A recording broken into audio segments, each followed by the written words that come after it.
Salut camarades, bienvenue dans mon jardin. Aujourd'hui, on va parler de rénovation et d'autonomie en eau potable. Ça fait très longtemps que j'attendais de faire cette vidéo, ça fait très longtemps que j'attendais de faire ce chantier et je suis vraiment impatient de commencer.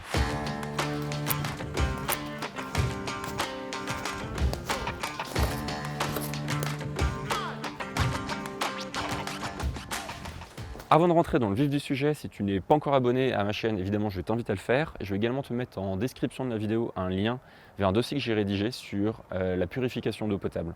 C'est un dossier très intéressant et je te conseille vivement d'aller le voir.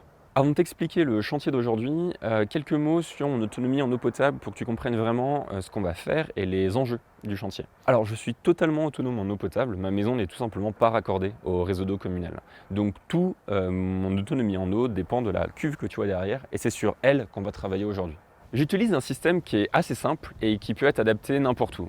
Malheureusement, j'ai pas la chance d'avoir un puits ou une rivière ou un forage sur mon terrain, donc je récupère tout simplement l'eau de pluie. Le bâtiment que tu vois à ma droite, c'est un bâtiment qui est quand même assez étendu, donc avec une belle surface de toit. J'ai une gouttière à l'ouest, une gouttière à l'est, donc ces deux gouttières récupèrent l'eau du toit, se rejoignent sous la terrasse, passe par ces tuyaux et tombe dans la cuve. C'est une cuve de 10 000 litres qui est enterrée à l'abri de la lumière à environ 20-30 cm sous terre, ce qui lui permet en fait d'être tout simplement hors gel l'hiver. Moi l'hiver ici j'ai 1 mètre de neige, ça vient jusque là, et si la cuve n'était pas enterrée aussi profondément, tout simplement l'eau gèlerait et j'aurais plus d'eau au robinet.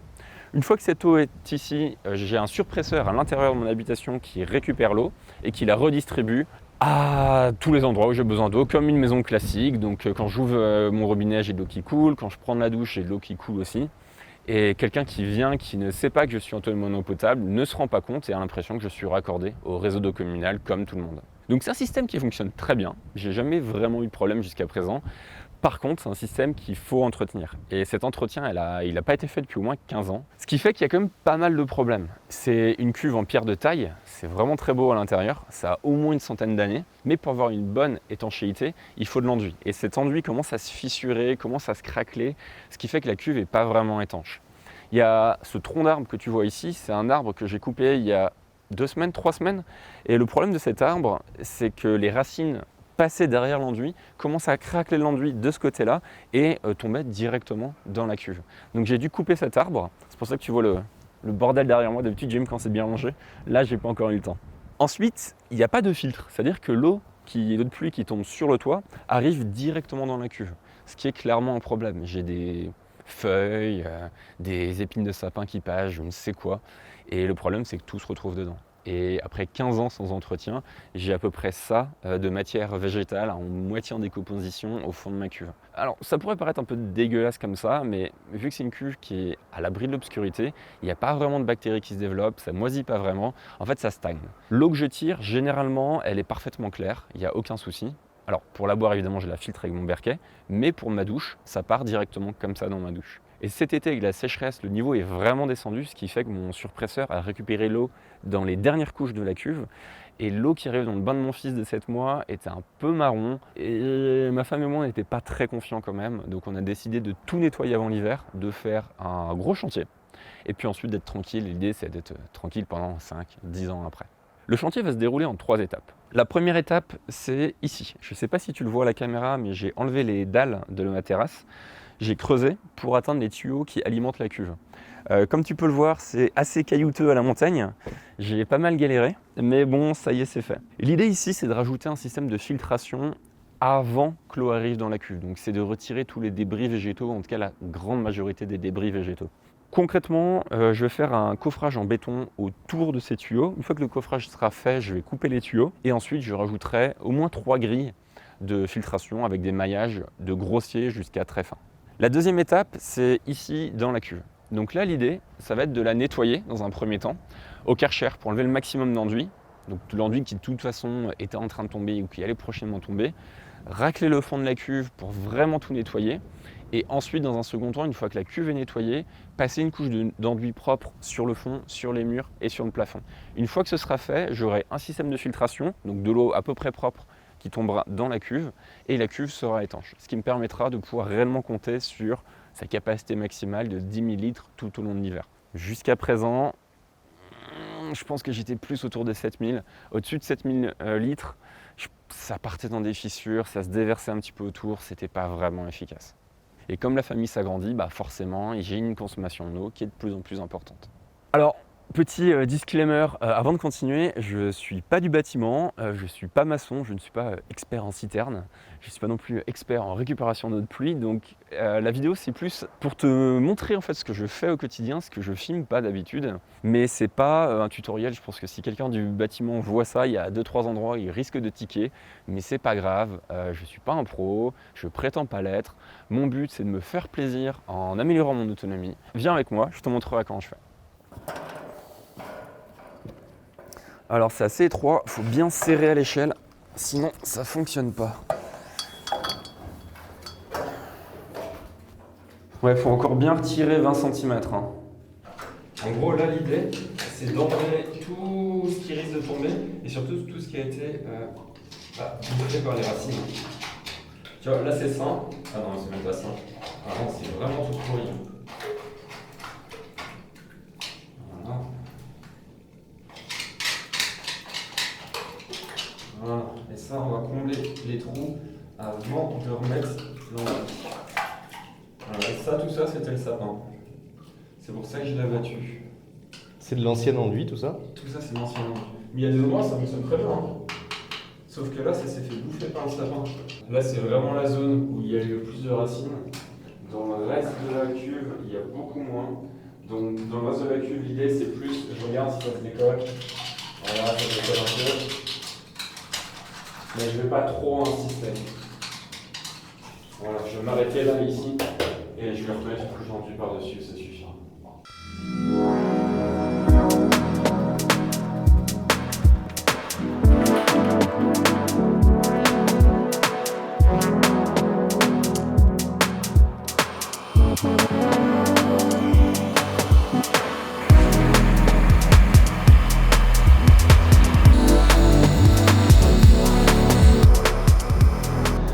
Désolé pour le bruit, si ça s'entend, on a la pompe qui finit par pomper les derniers centimètres. Je pense qu'elle va encore réussir pour 2-3 cm et puis le dernier, je vais devoir vraiment l'évacuer à la main. Je ne pense pas qu'elle sera capable d'aller aussi loin. Mais on a quand même déjà bien progressé. Et il y a deux choses très intéressantes qu'on peut voir dès à présent. La première, c'est cette pierre-là. Je savais que la cuve fuyait, je le sentais et là, clairement, on le voit très bien ici. Là, il y a le sapin que j'ai coupé. Il y a environ 2 semaines, qui avait ses racines jusqu'ici. On voit encore des restes de racines là. Mais tout ça, c'était rempli de racines et on ne le voyait pas très bien derrière l'enduit, mais il y a des grosses fissures. Et c'est là qu'on voit la force des racines. Hein. Ça a carrément déchaussé la pierre. Donc toute la citerne est en pierre de taille. Franchement, magnifique ces pierres. Et celle-ci a été désoldarisée. Donc normalement, là, il y a peut-être un demi-centimètre d'écart. Et là, je peux clairement mettre mes doigts. Et ça, c'est à cause des racines. Donc là, j'ai trouvé le point qui faisait fuir ma cuve. C'est toute cette zone-là. Donc sur cette zone-là, je vais fortement insister avec d'abord du ciment et ensuite de l'enduit. Et je pense que juste en colmatant cette très grosse brèche, je vais pouvoir gagner 2-3 millilitres supplémentaires. La deuxième chose qui est intéressante, et je ne m'y attendais pas du tout, c'est les inscriptions. Là, par exemple, il y a 197, 197, donc un 1, un 9 et un 7. Mais le plus intéressant, ça se trouve ici. Alors ici, on a une sorte de rectangle. J'avais du mal à voir tout à l'heure parce que c'était encore très très humide et là, ça a légèrement séché. Donc on peut lire L-I-O-N et ensuite M-U-L-L-E-R. Donc Lyon-Müller. Ici, on a une fourche, donc le symbole d'une fourche. Ensuite, on a le chiffre 24, donc 2 et 4. On a le chiffre 8 en caractère romain et ensuite on a 1901. 1, 9, 0 et 1. Ce qui est assez dingue, c'est de se dire que la cuve a au minimum 120 ans, mais que cet enduit qu'on voit ici et qui tient encore sur la majorité du mur a plus de 120 ans lui aussi. C'est vraiment dingue, donc je vais malheureusement devoir tout recouvrir pour faire une belle couche d'étanchéité. Mais c'est impressionnant de voir l'histoire du lieu. Une bonne nouvelle aussi, c'est cette partie. Ce tuyau, c'est le tuyau qui permet au surpresseur qui est dans mon habitation de récupérer l'eau de la cuve et de la réinjecter dans la maison. Si le tuyau il est cassé, concrètement, j'ai plus d'eau chez moi. Cette partie-là, c'est ce qu'on appelle une crépine. Donc la crépine, c'est la partie qui va filtrer les déchets qui sont dans l'eau et qui va éviter de les envoyer dans le surpresseur. Sans ça, le surpresseur serait mort depuis longtemps, rempli d'épines de pin et d'autres saloperies.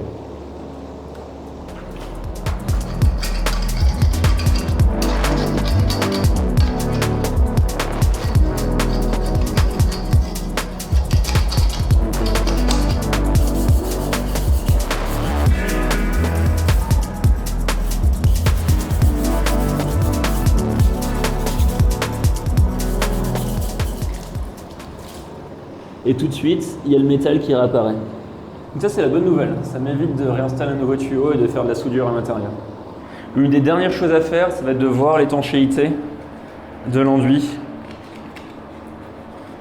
Bon, il s'enlève par endroits, mais franchement, 120 ans après sa pose, c'est impressionnant la tenue. Ça, par contre, c'est du ciment. Ok. Ça tient.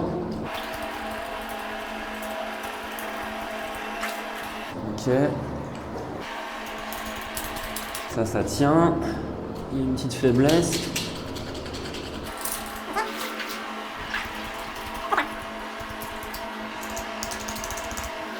Quand c'est noir comme ça, c'est-à-dire qu'il y a eu des débris végétaux, un peu de décomposition derrière. Et généralement, c'est qu'on peut facilement enlever. Et ça, voilà, cette partie-là, hop, on voit que c'est noir. C'est enlevé, c'est faible, c'est pas très étanche. Autant enlever directement. Alors là, on est dans la partie la plus chiante et la moins intéressante, c'est qu'il faut vider les derniers centimètres d'eau. Donc il doit avoir 3-4 cm d'eau.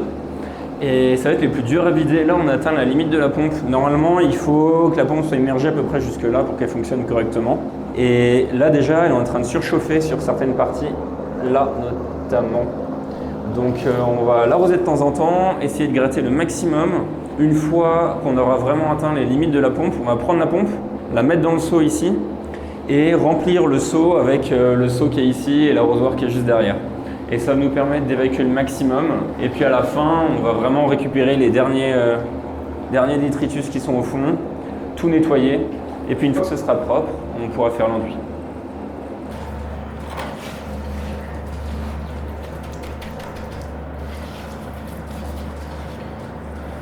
Donc là, les plus grosses fissures, on remet ça au ciment et puis ensuite seulement on rajoutera l'enduit par-dessus. L'idée, c'est d'envoyer le ciment en profondeur à l'intérieur.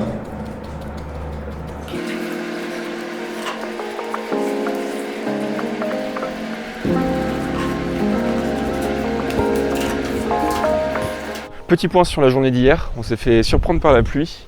La météo nous annonçait aucun risque de pluie, mais bon, c'est la montagne, on ne maîtrise pas vraiment. Hier, on a entièrement nettoyé la cuve, donc mur et surtout sol. Il y avait franchement pas mal de merde de sol, on a balancé 2 brouettes entre les déchets végétaux et puis tout ce qui était un petit peu sable. Donc c'est une très bonne chose. Il a replu un petit peu pendant la nuit, on a 15-20 cm d'eau au fond. Par contre, l'eau est parfaitement claire, c'est déjà un plaisir de voir cette eau claire.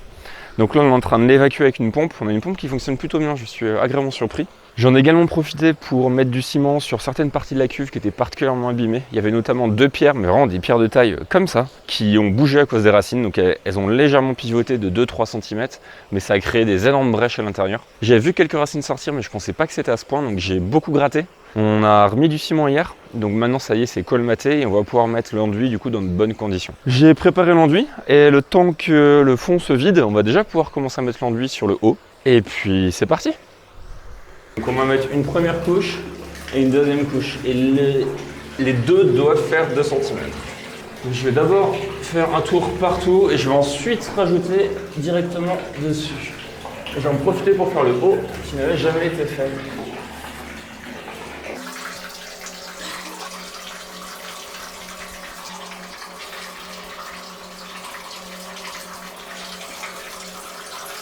Je suis content d'être allé acheter des brosses parce que clairement sans brosse on n'aurait pas réussi. On aurait fait du mauvais travail.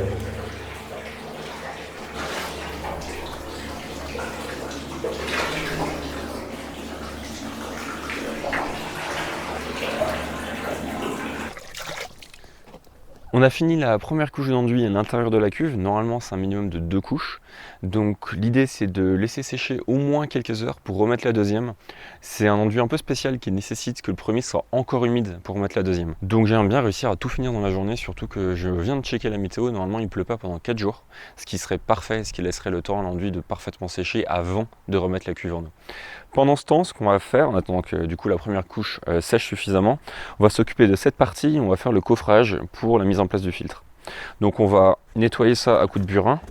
Ensuite on va nettoyer un petit peu les parois, mettre quelques cailloux au fond pour faire un fond à peu près plat et déposer une dalle.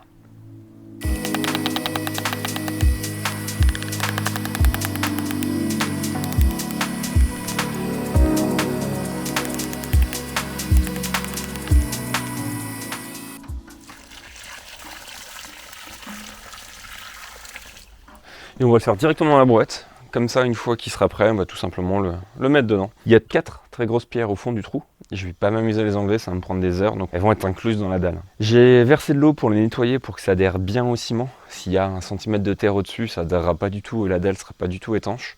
Donc c'est pour ça qu'il y a encore un peu d'eau au fond. Je vais attendre que l'eau parte. Une fois que l'eau sera partie, on va mettre des bouts de cailloux et des bouts de gravat au fond pour faire une sorte de fond de dalle. On va faire le ciment ici, et puis on va tout simplement verser le ciment sur les pierres qu'on aura mis au fond. Je pense qu'il y en a encore un quart d'heure avant que l'eau parte. Ça nous laisse le temps de faire le ciment et de préparer les pierres.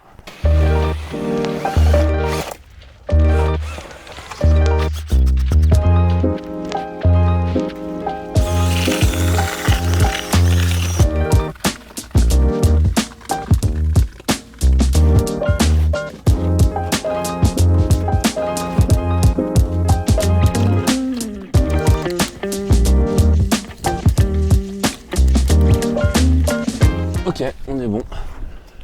On a quand même une belle quantité, ça devrait être bon. Ok, ben là ce qu'on peut faire, c'est le coffrage en bois qui va entourer tout ça. Un truc qui marche vachement bien, c'est en fait de faire un dessin.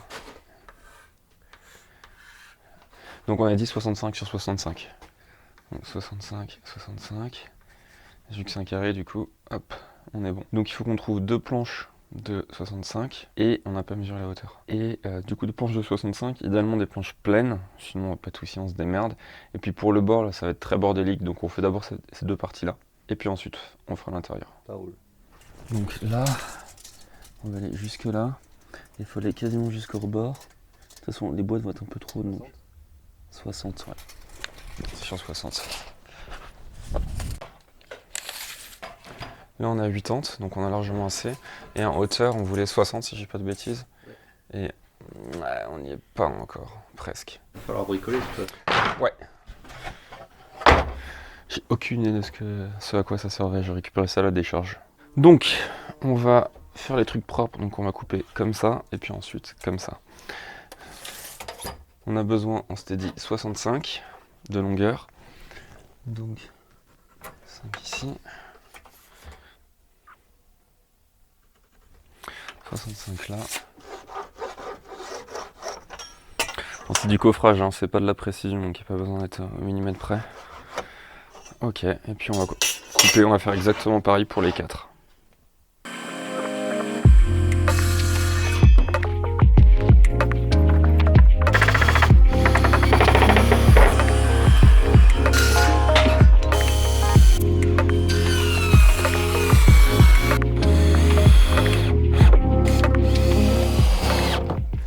Ok, et on va aller voir ce que ça donne en vrai. Avant d'aller plus loin, c'est bien de checker de temps en temps où on en est. Ok, donc ça c'est l'extérieur. Ils seront comme ça. Donc là, il y en a un qui sera environ là, qu'on voit qu'on est tout bleu. Et un autre qui sera environ là. On n'est pas si mal. Et puis ensuite, on va devoir être ici, et puis on fera vraiment du sur-mesure. On a fait une petite coupure dans la vidéo. La dernière fois, on s'était arrêté à l'étanchéité de la cuve. Donc ça, maintenant, c'est fait. Il s'est passé un peu de temps depuis quelques mois. Et d'ailleurs, la cuve fonctionne très bien. Très content du boulot qu'on a fait avec Olivier. Aujourd'hui, on va mettre en place le pré-filtre. Donc, tu peux voir qu'il y a 2 tuyaux, tout simplement parce que j'ai 2 gouttières, face est, face ouest, qui arrivent ici. Je comprends pas pourquoi ils les ont pas fait se relier plus tôt, mais bon, voilà, ça a été fait comme ça. On a fait un coffrage en béton, on a rajouté un enduit d'étanchéité pour vraiment rendre ce coffrage étanche. Et ce qui va se passer aujourd'hui, c'est que je vais couper les 2 gouttières ici et ici.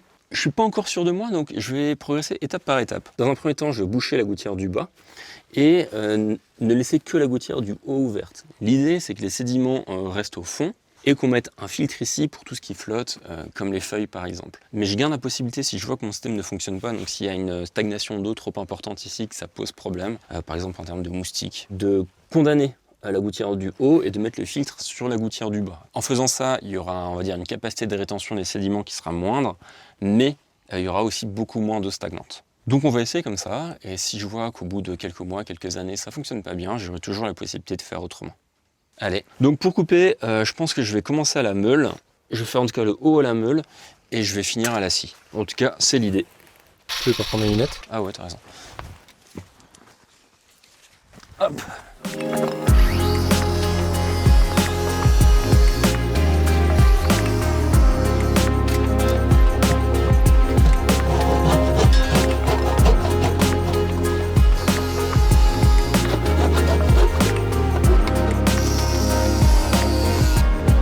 Beaucoup plus chiant ici. Putain, il y a un truc dedans. Merde, le con. Oh putain, le con. Là, c'est le tuyau qui relie ma maison. Qui part dans l'autre sens? Ouais. Tu déconnes. Non. Alors, les imprévus des travaux, évidemment, ça se passe jamais comme je le pensais. Je trouvais ça bizarre qu'il y avait 2 tuyaux. En fait, je comprends mieux. Ce tuyau-là, donc c'est l'arrivée d'eau, c'est les gouttières. Et ce tuyau-là, c'est en fait, une sorte de gaine pour le tuyau qui pompe de l'eau directement dans la cuve et qui la renvoie vers la maison. Et c'est un peu étonnant de faire passer ça dans un tuyau en PVC, ça m'a surpris parce que c'est un tuyau en cuivre ou en laiton. Mais il est à l'intérieur. Heureusement, je me suis aperçu à temps qu'il y avait un truc bizarre. Et j'ai pas tout coupé, donc j'ai coupé un peu sur les bords. Mais heureusement, je me suis arrêté avant de couper le tuyau qui sert à approvisionner ma maison. Donc ce que je vais faire, c'est que je vais réparer ça avec une colle PVC, un bout de scotch par-dessus. Et une fois que ce sera réparé, je vais tout simplement mettre un filtre ici. Et ça ira très bien.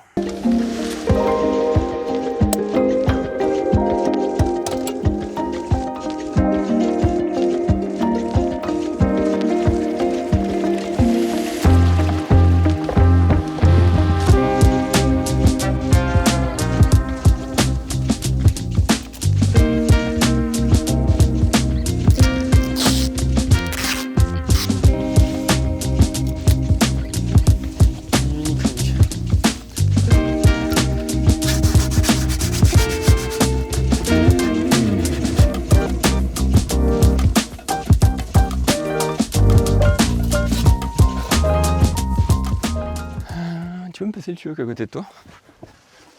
Pour la suite, je vais mettre en place le filtre. Alors pour ça, je récupère un vieux truc, je sais pas où je l'ai trouvé. Peut-être à la décharge.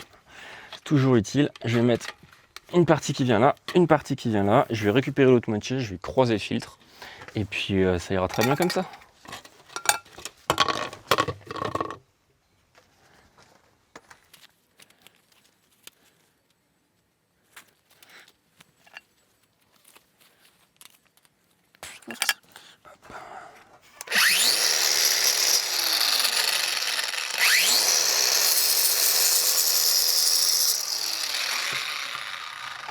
Super vite. Ça marche hyper bien. Donc, hop.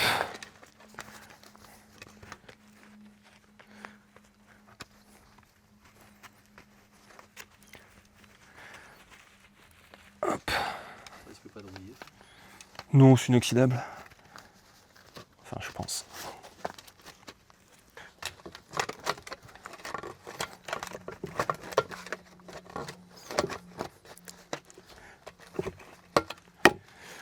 Voilà le premier filtre.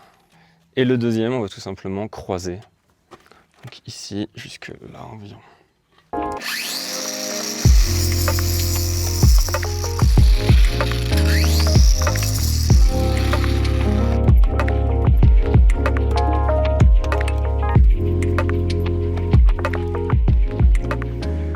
voilà, on a notre filtre.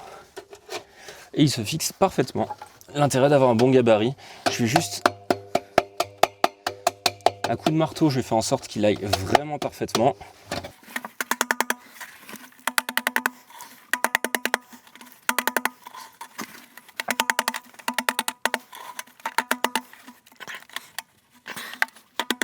Alors, franchement, il va pas avoir de pression d'eau ou quoi que ce soit, ça tiendrait très bien comme ça. Mais par perfectionnisme, je vais juste mettre 2 vis, et comme ça bougera pas.